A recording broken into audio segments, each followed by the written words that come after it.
Hello and welcome to the FM Scout YouTube channel. Now, today's video is a special one.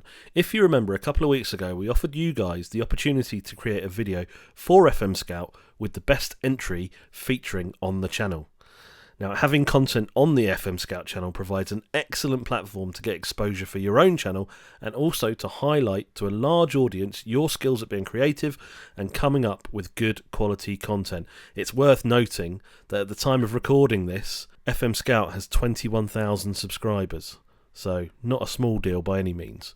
Now, we had several entries in the competition, but it was pretty unanimous between all of the FM Scout team that this particular video was the winner. The creator in question has obviously put a lot of effort into this video, creating his own graphics and covering the subject matter in depth, but also the video has potential to be a mini-series on the channel, which means hopefully you'll be seeing more from him in the future.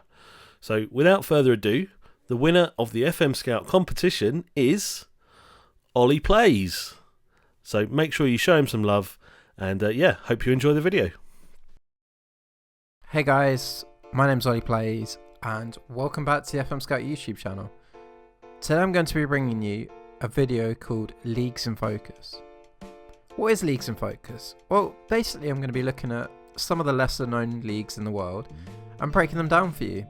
The idea is to help you with save ideas or just to find great regions where you might not have looked before. For this video, we're going to be taking a look at the Serbian Superliga. Talking of Serbian football, let me point you in the direction of my own channel, where I'm currently doing Red Star Belgrade and Swansea City saves. Hopefully you will like what you see, and if you really like it, hopefully you'll drop a sub. Right then, so let's start off with the league format. The 16 teams in the league, you play every team twice, which means in the regular season there's 30 games. And what happens after those 30 games is the teams are split into two, so you have the top 8 and the bottom 8. Then points are halved. If there's an odd number of points, say like 61 points, that's put down to 30. Like odd points are just rounded down. If you're in the top 8, if you finish first, obviously you win the league and you qualify for the Champions League qualifiers. Then if you finish second and third, you're guaranteed to get into the Europa League qualifiers. And if you finish fourth, there is potential of getting a Europa League spot, depending on who wins the Serbian Cup. Then if you're in the bottom 8, obviously you can't get any European football, but if you do finish in the bottom 2, you do get relegated straight to the Serbian First Division. If we look at the previous winners of the Superliga, you'll notice it's dominated by two teams. You've got Partizan Belgrade and Red Star Belgrade.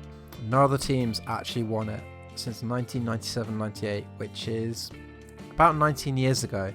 And this leads us very nicely onto what I believe is the key derby of the Serbian Superliga. The key derby of the Serbian Superliga is the Eternal Derby. The Eternal Derby features two teams from Belgrade. There's Partizan Belgrade and there's Red Star Belgrade. Now this derby is absolutely mental. You get flares everywhere.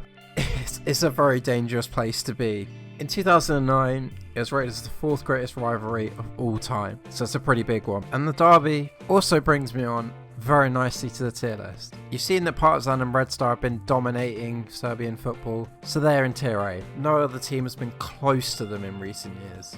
What your aim's going to be for this tier? Well, first of all, you're going to be wanting to win a few derbies. Secondly, you're going to want to be winning the league. These two teams, they're very closely matched, so if you pick one of these teams, well, the other one's going to be right behind you. After a few seasons, once you've nailed down the league, you're going to be wanting to look at progressing in the Champions League and realistically looking at winning the whole thing in maybe 7 or 8 seasons. Then we move on to the B tier.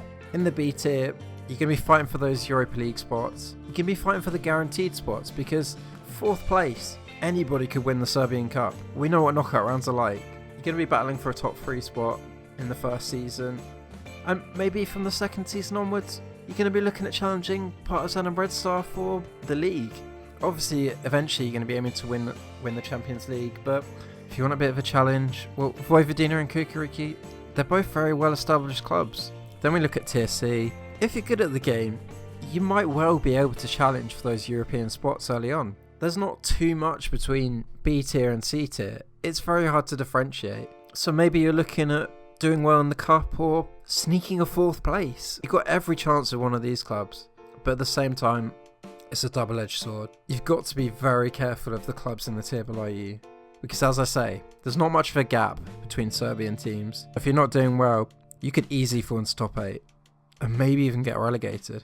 For tier D, Well, you're just looking to avoid relegation, getting a European spot in the first season.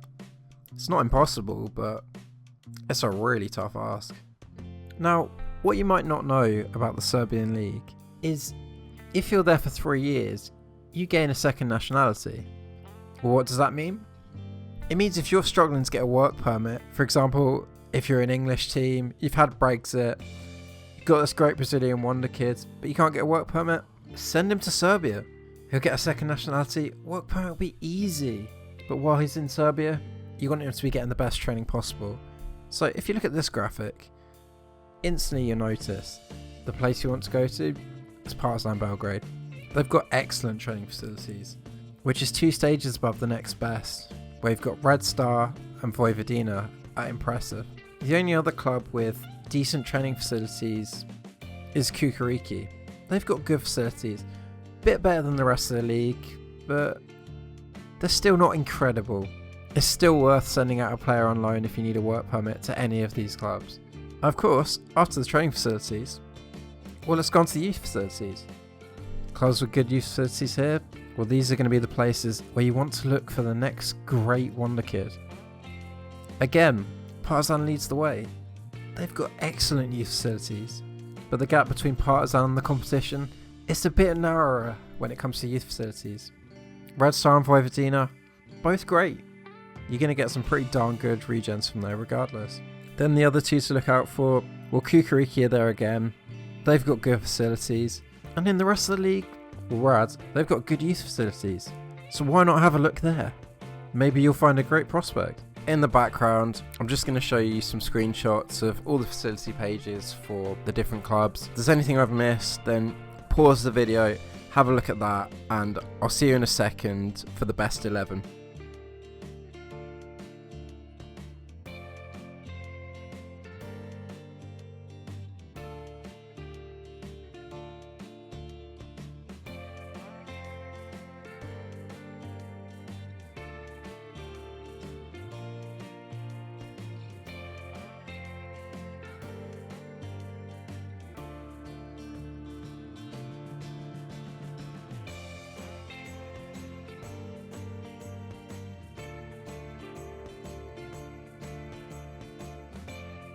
This is the overall best 11. There's a lot of defenders. Key player is Demir Karaman. He looks alright as a keeper. He's not really anything special. I think there's a couple of better players in the league, so we'll get onto those. Got Letalik, defensive midfielder. Mihailo Ristic, he can play anywhere on the left hand side. He's probably my favourite player in my own save, so I really recommend him. A bargain. Probably going to be able to get him for about £1 million. Then we've got Vulicevic, he's okay, nothing to write home about. Red Dulic, same kind of boat, he's a good older centre-back, but you're not going to get very long out of him. Then we've got Nikola Moras, very exciting prospect, 20 years old. Have a look at him, 20 determination, he's going to reach his potential, definitely a great pickup. Mitchell Donald is a decent all-round midfielder. Be pretty good for the Championship and maybe for lower Premier League sides. Kanga's about the same really. A lot of yellows there. Then we've got the front 3 who are really the stars of the show. We've got Nemanja Mihailovic, left winger. He already looks pretty good.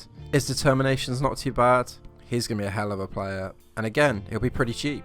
Then we've got Plavsic, same boat. 20-year-old attacking mid. Lot of potential, can play anywhere in the midfield, left side or right side. He's got a lot of 14s across the board, 15 for work rate. He's going to be one that hits his potential. And then possibly the most exciting prospect out of the Serbian league from the start of the game, Djurdjevic, I think it's pronounced. Great physicals, really good mentals for a 22-year-old. And he's not too bad at finishing. He can play as a complete forward, defensive forward, target man, advanced forward, poach. He can play anywhere in striker. He's pretty handy on the left wing. Could do a job for you on the right wing. So that's the end of my quick guide to the Serbian Superliga. I hope you've enjoyed it. If you're looking for more guides like this, head over to the FM Scout website, fmscout.com, where you can find all sorts of Football Manager related content. Thank you very much for watching, and goodbye.